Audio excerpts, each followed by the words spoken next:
Hey Joss, I have a question for you. Do you know how these Snapchat filters work? Like behind the scenes? I have no idea. Well, do you think you could find out? You got it.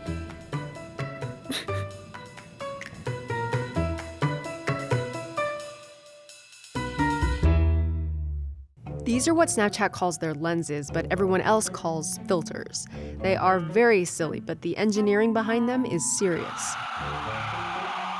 Oh my god. The technology came from a Ukrainian startup called Luxury, which Snapchat acquired in September 2015 for $150 million. That's reportedly the largest tech acquisition in Ukrainian history. Their augmented reality filters tap into the large and rapidly growing field of computer vision. Those are applications that use pixel data from a camera in order to identify objects and interpret 3D space. Computer vision is how you can deposit checks with your phone. It's how Facebook knows who's in your photos, how self-driving cars can avoid running over people, and how you can give yourself a doggy nose. So how do Snapchat's filters work? They wouldn't let us talk to any of the Luxury engineers, but their patents are online. The first step is detection. How does the computer know which part of an image is a face? This is something that human brains are fantastic at, too good even. But this is what a photo looks like to a computer.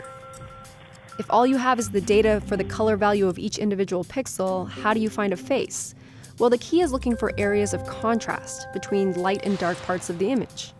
The pioneering facial detection tool is called the Viola-Jones algorithm. It works by repeatedly scanning through the image data, calculating the difference between the grayscale pixel values underneath the white boxes and the black boxes. For instance, the bridge of the nose is usually lighter than the surrounding area on both sides. The eye sockets are darker than the forehead, and the middle of the forehead is lighter than the sides of it. These are crude tests for facial features, but if they find enough matches in one area of the image, it concludes that there's a face there.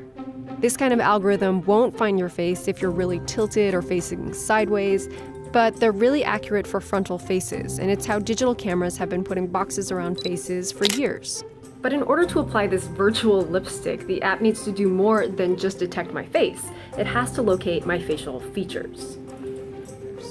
According to the patents, it does this with an active shape model, a statistical model of a face shape that's been trained by people manually marking the borders of facial features on hundreds, sometimes thousands of sample images. The algorithm takes an average face from that trained data and aligns it with the image from your phone's camera, scaling it and rotating it according to where it already knows your face is located. But it's not a perfect fit, so the model analyzes the pixel data around each of the points, looking for edges defined by brightness and darkness. From the training images, the model has a template for what the bottom of your lips should look like, for example. So it looks for that pattern in your image and adjusts the point to match it. Because some of these individual guesses might be wrong, the model can correct and smooth them by taking into account the locations of all the other points. Once it locates your facial features, those points are used as coordinates to create a mesh. That's a 3D mask that can move, rotate, and scale along with your face as the video data comes in for every frame. And once they've got that, they can do a lot with it. They can deform the mask to change your face shape, change your eye color, add accessories, and set animations to trigger when you open your mouth or move your eyebrows. And like the iOS app Face Swap Live, Snapchat can switch your face with a friend, although that involves a bunch more data. The main components of this technology are not new. What's new is the ability to run them in real time from a mobile device. That level of processing speed is a pretty recent development. So why go through all this trouble just to give people a virtual flower crown? Well, Snapchat sees a revenue opportunity here.